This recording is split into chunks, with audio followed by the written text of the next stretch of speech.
The Los Angeles Lakers have agreed on a trade sending D'Angelo Russell, Maxwell Lewis, and 3 second-round picks to the Brooklyn Nets for Dorian Finney-Smith and Shake Milton. Sources told ESPN, per my old colleague Shams Charania over there. Okay. Interesting deal, if only because there was a report that came out, I can't remember if it was last night or 2 nights ago, from Mark Stein, saying that the Grizzlies were actually quite close to a deal for Dorian Finney-Smith involving Luke Kennard, I believe John Concher, and potentially a first with like second rounders going back from the Brooklyn side.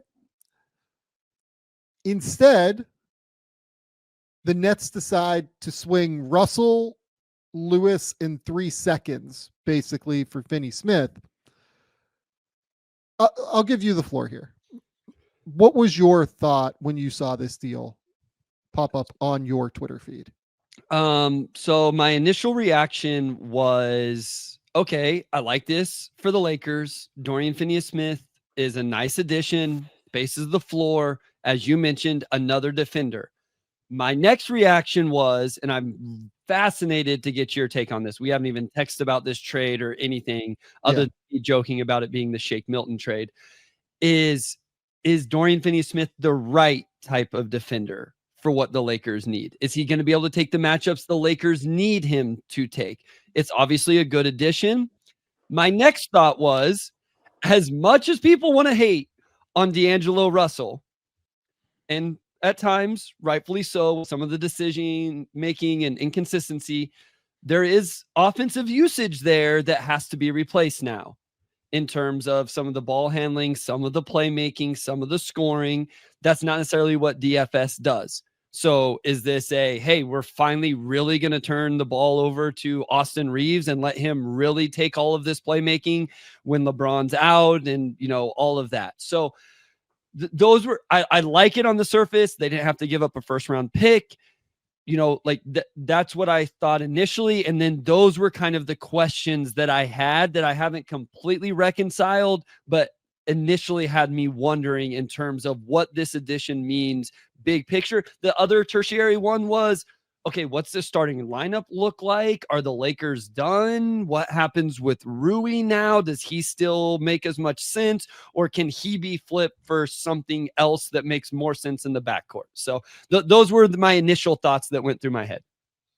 Okay, so let's start kind of here. So when I did trade deadline big board, great trade value, Sam Vecenie. You nailed that one.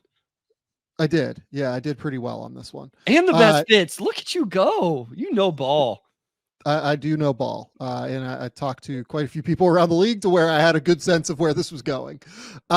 So Dorian Finney-Smith, I had rated as the number 10 player that we thought was like relatively available.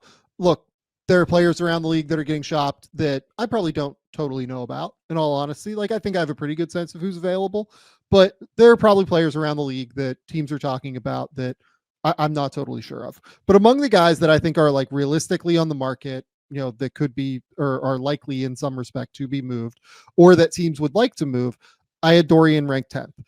Part of the reason for that is that, let's start on offense. Okay. I think he is kind of a tailor-made fit for this Lakers group on offense. Sure. That just desperately needs like a catch and shoot corner guy. Yeah. Watching Rui drives me insane with this offensive team. And like, he's a better offensive player than he is defensive player.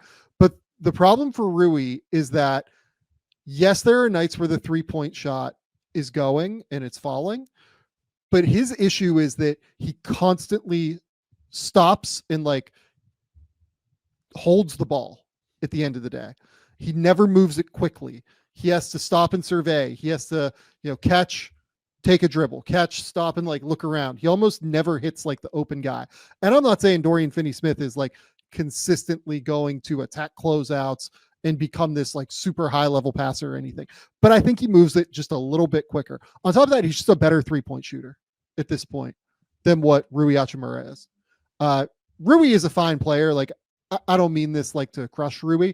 I think Rui is best utilized as a sixth man, seventh man who can come in and like hammer mismatches in the post, get to those little mid-range jumpers that he really likes. I almost like him more in that respect than as like a fifth starter, because it just feels a little bit easier to kind of make his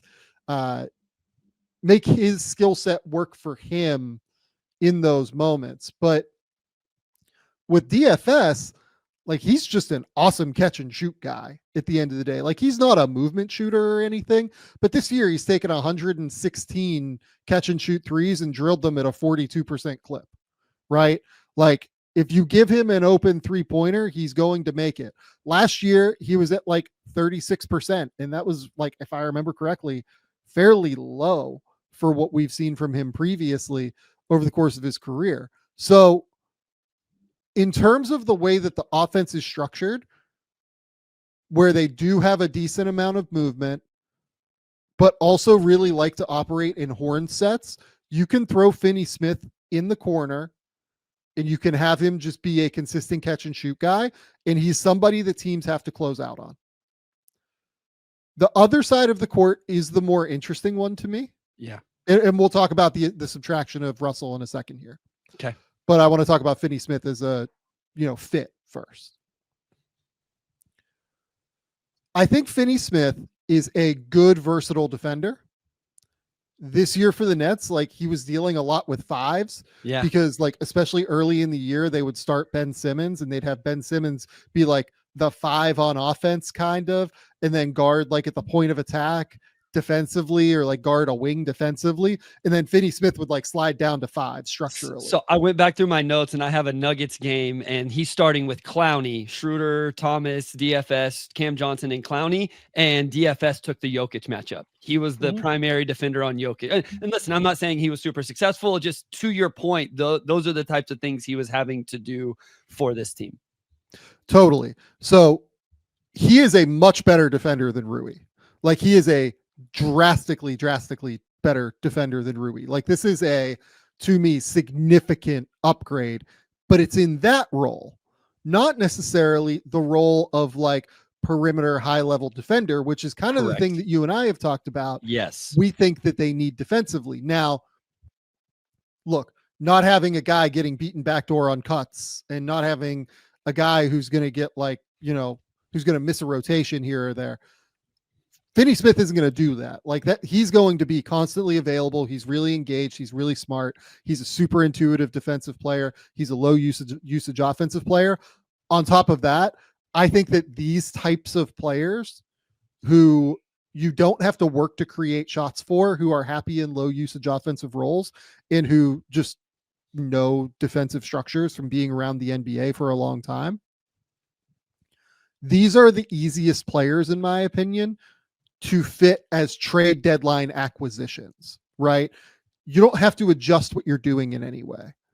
You can just do what you're doing, and he should just slot in pretty well. He's a smart player. He's been around the league for a long time. I think this should work well in that respect. Now, I do think that they can't be done now, though. And the good news about this deal is that they didn't really move much of their flexibility, right? They didn't move a first round pick here. They can still move multiple first round picks to go out and get somebody if they want to. They didn't have to move a Dalton Connect or a Reeves, which like, I don't think they're moving Reeves, but like, or a, even like a Hood-Schifino who isn't a valuable player at this point. They've declined his option, whatever, right? Like they didn't move any of their interesting younger players, really just Reeves and Connect. Ian Christie, I guess, to an extent, given that he's starting and has been okay, like as a rotational wing. They didn't have to do that in order to acquire Finney-Smith. So they still have flexibility to go out. They still have contract flexibility with Rui, with Gabe Vincent, with Jared Vanderbilt. Yep. They have those like mid-level contracts to be able to structure different kinds of deals. To me, this continues to set up well for them to go out and do what I talked about on Jason Timp's podcast, and everyone had a fucking meltdown about it. I don't think the Lakers are contenders as presently constructed, I thought they were contenders if they could go out and make interesting moves in order to fix some of their flaws, and particularly the defensive flaw that they had. Finney-Smith is a good start in that respect. I don't think he's the final answer, but I think that his ability to guard, really, I would say 3s, 4s, and 5s at this point. I don't think he's somebody that you want like guarding quicker guys. If he's stuck on an island and he's, in a switch scenario, he'll be okay at it. Like, he's not going to get totally cooked or anything, but he's not like some stopper on the perimeter. He's a like bigger, 3, 4, 5 defender who is fairly switchable across those positional spectrums. But I think they need to go out and still get another perimeter player. And oh, by the way, here's where I will ask you a question and involve you in the conversation again, now that I've talked. They do also kind of need a little bit more creation now with Russell being gone. Yes. How do you think the subtraction of Russell hinders them from an offensive perspective at this point? Yeah, like I said, I know I presented that one third as I went through my different things, but I kind of wanted to present first, okay, adding Dorian Finney-Smith, what do I think that means? Okay, now taking away D'Lo, what do I think that means? And again, with D'Lo, I realized that at times people are unhappy and they questioned him, all of that. I understand it with D'Lo, but he still was this team's 5th leading scorer. He took the 4th most shot attempts on the team. He was 3rd in assists per game. You have to replace that. And while everything you said about Dorian Finney-Smith is really spot on offensively, and it sounds great in terms of just fitting him into a role, all of that sounds great. This is a team that in times we've already questioned half-court creation and those things. I think with JJ Redick, people probably worry about it a little bit less because you count on him to be creative with how he does things in the half-court, sets, actions, continuities, all of that. But I think the guy it puts pressure on, I think he's ready for it. Like I've been screaming, I think Austin Reeves' offensive role takes a jump here. He's got to take even more usage and really go in and ball out because there's not D'Lo taking those reps. Now, this leads back to the defensive end though. You can't ask Austin Reeves to now take his usage plus D'Lo's usage and go be, a primary perimeter defender. And I think that's where Max Christie, you mentioned him briefly. I feel like this is where Max Christie just has to capitalize on this opportunity. This is a huge opportunity for him. I think their best lineup starting is probably Reeves, Christie, DFS, and then the big 2. I think what's interesting is what you said about Rui. If Rui can transition to the second unit role where not necessarily a creator for others, but just a creator of offense. You can run some isolations for him and all of that. And you feel better about it because you don't have all 3 of those other guys on the floor. Maybe that's a really nice role for him to settle into on the second unit with Dalton Connect and then one of the big 3 and sprinkle in, Cam Reddish or a big, whoever it is. So that was interesting to me. You talking about Rui maybe settling into that second unit role, and maybe between him doing that, Austin taking some more usage, it compensates for the loss of what D'Lo was taking in terms of offensive role and usage. Yeah. And look, like it's hard with like second units with the Lakers, right? Because the thing that JJ Redick, I think, has done really well this year is actually like stagger his lineups. And make sure that he always has like a good group of players on the court. For instance, like the Reeves AD combination a lot of time with like some of the second unit near the end of first quarters, right? So that part is interesting. What I was kind of wondering about is, during the Dalton Connect, like early run, right, where he was really good. One of the things I talked about was the fact that I really like him as a starter for this team potentially because of that ability to shoot, right? That ability to be that, the kind of elevator for everybody else around him because of the shooting ability and because you can run him in different offensive actions and use him as a movement shooter, right? I actually think Dorian Finney-Smith is like the perfect acquisition to slot Dalton back into the starting lineup potentially if Dalton can actually handle his business defensively. Now, that's a whole other question whether or not Dalton can handle his business defensively. He's been really bad on that end. He has been so bad that like there are moments where it feels like his breakdowns specifically are causing so much harm to the defense that like no matter what you cover for around him, the breakdown is so bad that it is hard to make up for it at the end of the day. So he has to continue over the course of this rookie year to get better and better and better at that respect. But if he can do that, you now have Reeves, Connect, Finney-Smith, LeBron, AD, and that's a little bit more interesting to me in terms of a fit stylistically, offensively, because you have the non-movement shooter in Finney-Smith, you have the movement shooter in Connect, you have a good point guard in Austin Reeves, who I think can handle a point guard role fairly reasonably at the NBA level, especially with LeBron out there on the court as well, plus AD, who's going to handle a decent amount of the usage as well. The key is defense at the end of the day. Dalton's really going to have to improve there. The real question now, though, is what do you do when Reeves is off the court? Yeah. As a ball handler? I actually think that they have to go out and find another body now at this point. Gabe Vincent hasn't really been an answer in that regard. I mean, the name I keep coming back to is Bruce Brown. I think he's probably the closest. He's not really a ball handler, though. Like, he's more of a, okay, catch a short roll and make a decision kind of guy, right? Secondary action decision maker. Like, I wonder if you could stagger like LeBron, Reeves, and Bruce Brown well enough to where you might be able to get enough. But I'm not, I don't know if I'm totally sold on that either.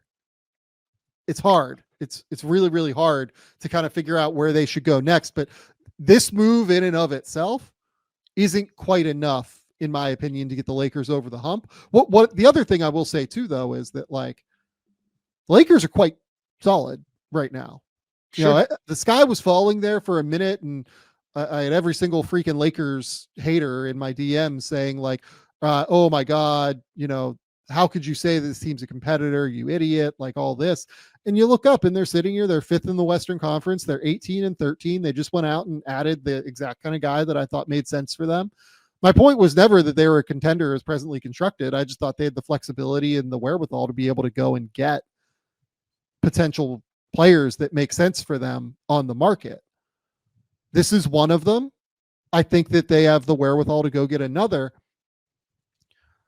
How would you go about replacing Russell's production? Because actually here, this is where I can flash another thing up on the screen. You know, I just did like a quick search on dunksandthrees.com, right? Like Taylor Snar's like EPM website. You know, I think EPM is still probably the best all-in-one metric that you'll find.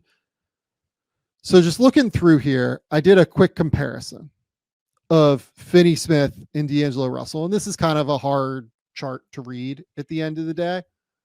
But what you're looking at here is Finney-Smith, who's a few years older than D'Angelo Russell. This year, he's been worth 2.1 wins to the Brooklyn Nets, plus 1.4 on offense, plus 1.4 on defense. D'Angelo Russell this year has been a negative player because the defense has been so bad. He has been a negative 1.5 defensive player this year, according to EPM's model, and has only been worth 0.8 estimated wins. I've seen some of the numbers that people are throwing out there. Some of the other advanced numbers that say like Russell is a drastically better player than Finney-Smith.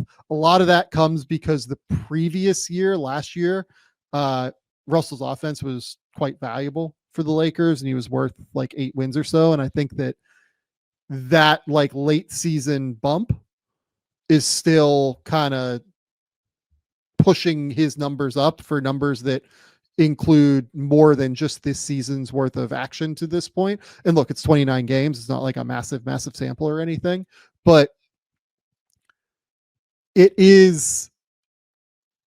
I don't think people recognize how bad Russell has been this year. I know that like the, you know, advanced numbers say that the Lakers are consistently better with him out on the court on offense versus on defense, but I don't know. Like you start to actually dig into them in like, okay, LeBron and AD with D'Angelo Russell off, they average like 115 per 100 possessions. All three of them out there on the court together, they average 114 per 100 possessions. Russell and Anthony Davis without LeBron is weirdly like a lineup that is killing. They're averaging 121.4 per 100. LeBron's on-offs have been funky this year. I would imagine that Russell AD lineup without LeBron has played a lot of minutes against bench units. Just kind of thinking anecdotally, having watched a lot of Lakers games. And then LeBron and Russell without AD on the court is at like 110.9 per 100 possessions.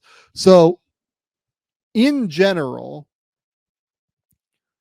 I think that like the numbers where Russell is kind of eating on bench units offensively are kind of boosting his numbers a little bit more than what the actual reality is of what his play has been worth this year. He has been really egregiously bad on defense for the Lakers. Like it's been a significant problem the entire time that he's been out there, which is why they've had to put him with the bench unit at this point. Yeah, and as intriguing as the offense is and as hot as he can get it sometimes, you always know something crazy is coming eventually also. Like he's going to take a bad shot or he's going to throw a bad pass, it's a turnover or something like that. And like, I'm not trying to just like, shit on D'Angelo Russell. Like he's a very talented player and his offense, again, like we wouldn't have been this conversation if I didn't think that his offensive usage was important for this team. It does have to be replaced. I think the short answer is I've mentioned Austin Reeves. I've mentioned JJ Redick.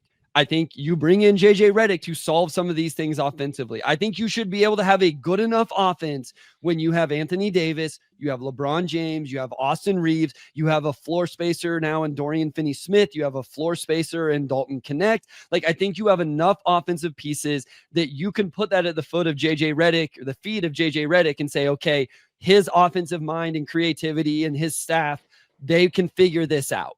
I still worry a little bit when a game slows down in the half court. Do you have enough creation? But we will see. I think I'm still a little bit concerned, depending on how they feel about Max Christie, of the perimeter point of attack defender. Like, who is that guy? And so I think you started to ask like some names. I always default to the Jazz guards. I don't know if the Lakers are going to go, like Clarkson solves the scoring. Sexton can do some of that. I like Sexton as a just truly point of attack defender on the perimeter, but that he's small, right? We've talked about this where that can cause some issues in the playoffs with his size. So I struggle as I just look through teams and guys that might be available to find the name that makes the most sense to add in. Like, does Lonzo Ball help in this regard at all? Like, is that a guy that comes in and helps this team at all on an expiring deal? You mentioned the money flexibility that they have. Like, can the Lakers afford to take a chance on that in terms of like, is he going to stay healthy, be able to play the necessary minutes to, get the return on that investment? So I struggle a little bit to find that name that I really like to finish this. But I'm with you in terms of like, I still want to see another move. And to be fair, like Lonzo's been a great story, but it's not like he's been a world beater in his, he's only played 13 games, has, shooting 32% from three. He's had some really nice moments. I love that he's back and playing. I don't think the Lakers are a team that can take a chance on him if as the final piece like we're talking about here. Let's get to a quick little note from Prize Picks. Prize Picks is the best place to get real money sports action with over 10 million members and billions of dollars in awarded winnings. Prize Picks has made daily fantasy sports accessible to all. You just pick more or less on at least two players for a shot to win up to 100 times your cash. Run your game all season long on Prize Picks. Prize Picks is the best place to get real money action. There are over 10 million members. Like I said a second ago, they invented the flex play, which means you can still cash out if your lineup isn't perfect. You can double your money even if one of your picks doesn't hit. Prize Picks always puts its members first, so all withdrawals are fast, safe, and secure. When my picks hit, I can get my money in as quick as 15 minutes. We are big fans of Prize Picks here. We absolutely love the app and what they're doing for the daily fantasy sports scene. Download the app today and use code Game Theory to get $50 instantly after you play your first $5 lineup. Download the app today and use that code Game Theory to get $50 instantly after you play your first $5 lineup. Prize Picks, run your game. Yeah, look, like I don't think the Bulls are going to like buy out Lonzo or anything at this point. That's kind of my read on it. But if they were to buy him out, that is an amazing addition for the Lakers. I don't think that they can use the contracts that they have at their disposal to take the chance on Lonzo. Agreed. Because yeah, that becomes a little bit trickier, in my opinion. In terms of just like the guys that you have at your disposal, like really you only have Rui Vincent and Vanderbilt, Jared Vanderbilt to be able to do that. And I mean, like, look, if they're willing to do like, I mean, honestly, like I might, him or Vanderbilt's interesting. Like I'm interested to see what Vanderbilt can bring for them at some point, but we shall see. The name you brought up is Sexton. Like that's an interesting name to me. Yep. He at least does give like real effort defensively. He's just very small and it's difficult for him at times to be able to handle everything that is required of him on that end, but he does give real effort. Like he plays hard. I'll at least give him that. And he would be a secondary creator for them in like the Dennis Schroedery kind of mold that this team has had success with previously. Just kind of looking at the trade board, which like, by the way, we're just going to pull this up on the screen too, in terms of what I had for Russell. I'd Russell lower than DFS, which, you know, was just the feeling of the league, right? Around the league. Salary value, salary matching and trade. Best fits, Nets and Raptors. I did well here with D'Angelo Russell. Did very, very well with both of these guys in this deal. Love it. The next question I have for you, just kind of look, well, let's talk through, I guess, the, you know, other names that you could bring up here. I mean, I think that Levine, Butler, like those guys you can't really do necessarily. I mean, Bogdanovich is kind of interesting, but the defense, that doesn't help. Bruce Brown is probably the best fit defensively, but might not be the best fit offensively. Sexton's probably the best fit offensively, maybe not the best fit defensively. Those are kind of the names out there. Like the guard market isn't super well stocked right now on the trade market. I'll be interested to see if that changes over the course of the coming weeks. It could. It's not impossible. The next question, though, that I have for you is, did the Nets do well enough here for Dorian Finney-Smith? Let's just talk quickly about the Nets. This is just like a classic, you know, we're dumping, you know, an asset for, you know, picks and a potential second round flyer and Max Lewis. Did they do well enough here? So people aren't going to like my answer here because they're going to say it's a cop out or whatever. I would say that is to be determined based on what they do with their salary cap space. Like I've learned to try not to judge things too harshly until you see what front offices do with the cap space that they have. You know, I tried to tell Pistons fans this a couple weeks ago whenever they were freaking out about Paul Reed. And even before they end up bringing Paul Reed back and making a really smart salary cap maneuver. And we'll see if it even pays off, because that's the thing. Again, like I can't judge what they've done with this cap space until I see what they get with this cap space. Does it prove to be beneficial or not and substantial? And so that's where I'm at with the Nets. My initial reaction is no, because it's like there's no future for D'Lo in Brooklyn. If anything, him and Cam Thomas are going to help them win games that they don't want to win because they're just going to go get buckets, which is a little bit scary if you're a Nets fan. But where it becomes something that I say, hey, that was really good value, was if they turn this salary cap space and whatever they have this offseason, and I end up liking what they do with that. And I have no idea how they're going to use that, right? Like, what if they use this cap space this offseason to facilitate a trade and bring in another pick or a flyer on a young guy or something like that? Now it's 3 second-round picks, a flyer on Maxwell Lewis, and another draft pick or young player or something like that that you use for that's how you use this cap space. So this isn't done for them. 100%. And here's the other thing about this for people that are wondering, why didn't they get another pick? Why didn't they get a first round pick for Dorian Finney-Smith? Everything like that. They have 3 first round picks this year. And 2 of those first round picks are probably going to be like in the bottom 5 of the first round. Do you really need 3? Because really Memphis is probably going to finish somewhere in the 20 to 30 range on draft night, right?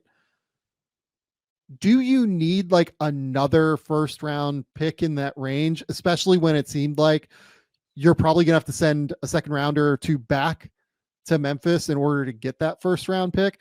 And just, I don't know this. This is me speculating now based off of having like a pretty good feel for what Memphis typically does.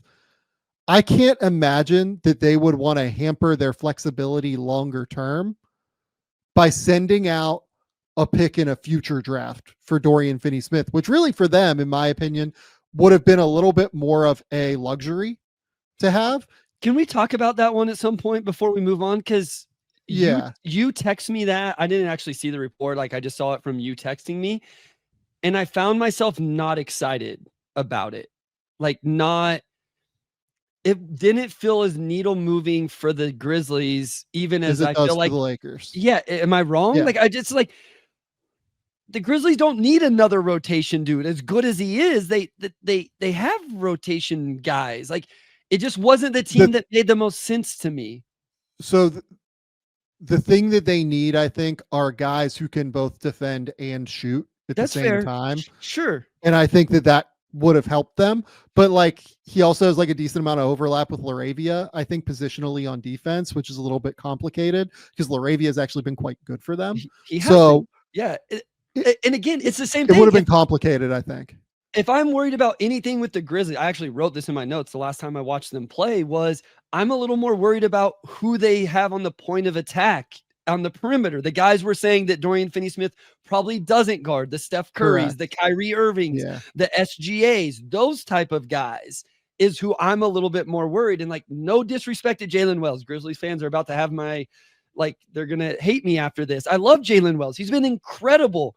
I'm a little nervous that the Grizzlies, and Marcus Smart probably ends up being that guy. I'm a little nervous if the Grizzlies go into the playoffs and rookie Jalen Wells is your primary point of attack defender. Agree. On SGA, Kyrie, and those type of players. He's been awesome. He's a rookie. And that's why the Dorian Finney-Smith didn't make as much sense to me, because he's not the guy that takes those matchups.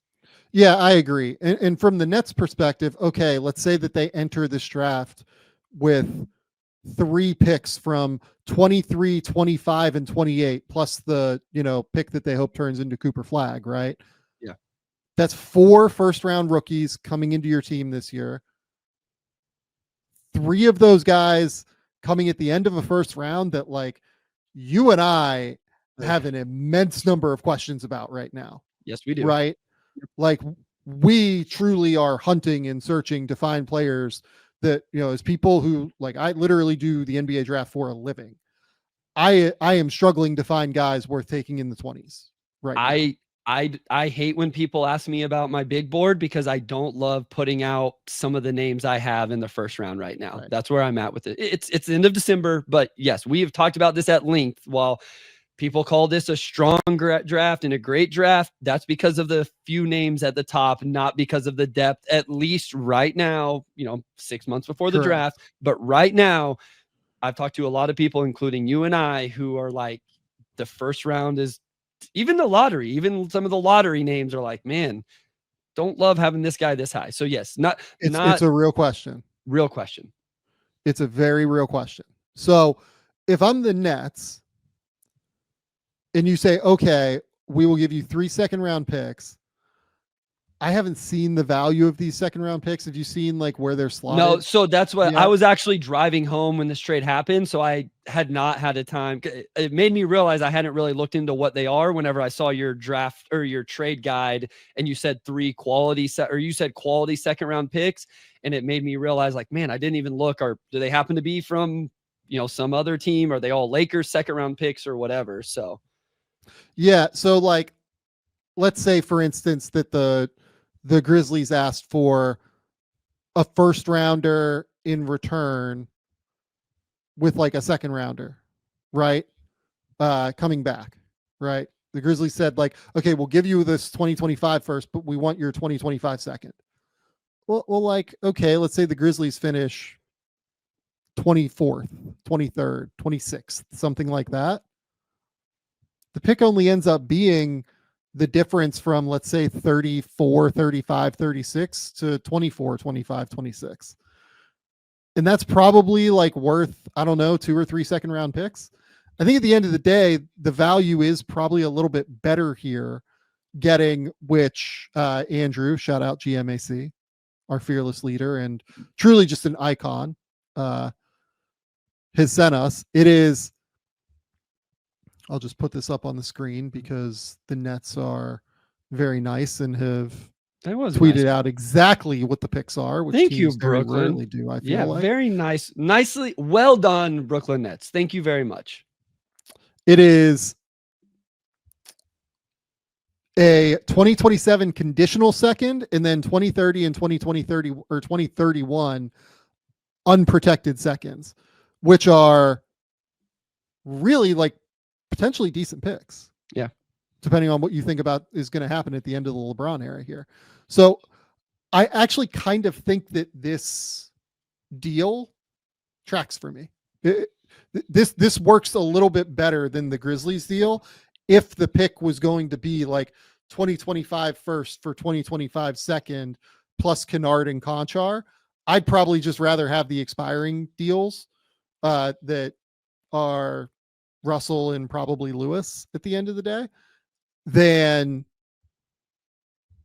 Kennard, who's also on expiring, who, by the way, has a no trade clause because he'd be giving up his early bird rights or his bird rights, which means he had to accept this deal, and who knows if he would have accepted the deal.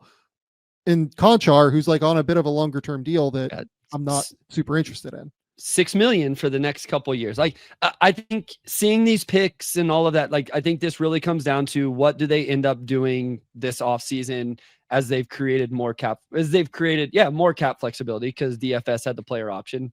So that will probably ultimately decide whether I feel good about this trade or not for the Brooklyn Nets. Yeah. So in terms of grades for this, and we'll close up here. Okay. I would say for the Nets, this is like a solid, it's a good deal. It's like a B plus to me. Like it's not a home run.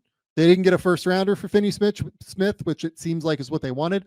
I saw a question earlier in the comments, I think from you and Ross, maybe. Can we address that the Nets allegedly turned down 2 firsts for him last year? Sure, I will address it. That offer definitely never existed. I feel quite confident that 2 first round picks for Dorian Finney-Smith never existed. I'm not sitting here saying I know that for a fact. Don't aggregate that, but that's like one of those deals that, sounds like someone trying to leak for leverage at some point that weren't actually on the table, or it was like a first and a fake first rounder with like multiple seconds going back the other way. And it just wasn't, it wasn't nearly what the value was supposed to be. Right. It's so important to remember that with first round picks. And even I forget, like we had to get reminded, or I shouldn't say I had to get reminded of this when we were talking about the Mikal Bridges trade. And, it was like, hey, these are all Knicks first round picks, most of them, not all of them, that are probably going to be at the end of the first round because the Knicks project to be really good throughout the rest of this time.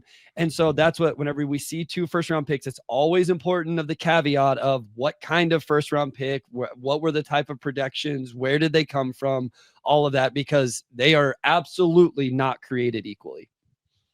That's absolutely right. And the other thing that I will also just note here is like, be wary of the reporting on this stuff, right? Sure. Like always try to figure out where it's coming from. And like what team is putting out what, right? And for the Lakers, my quick grade on the Nets is B- with a chance for extra credit. Yeah, sure, sounds right. And then for the Lakers, to me, this is like a B+, A-. Like it could be like an A or an A+ if they go out and they do another thing, and Finney-Smith becomes a piece that like really fits well with everything that they have. But if not, it's, just a really solid move that makes sense. We'll see if he opts in. We'll see if maybe they decline his opt-in and give him like maybe 3 years at 40 million, something like that. I think that's the kind of deal that would make sense for everybody if I was the Lakers. Try and get him locked in for a bit of a longer term, and hopefully it makes sense with it, right? Yep. Hopefully he plays well and it's worthwhile. But yeah, this is the kind of situation that I think kind of works for everybody involved to me. B+ was what I had in my mind as well. Just, I don't think it's crazy needle moving, but like you mentioned, it could seem more impactful if there's another move that comes. If another move doesn't come, I don't think this put them into crazy title contention or anything like that. I think as we talked through it, excuse me, I think what I'm most excited about is, okay, how much more usage does Austin Reeves get in this offense? And, what can JJ do to, make things creative in the half court? So I'm excited to see that. And I think he's a really nice fit that provides the floor spacing in the defense.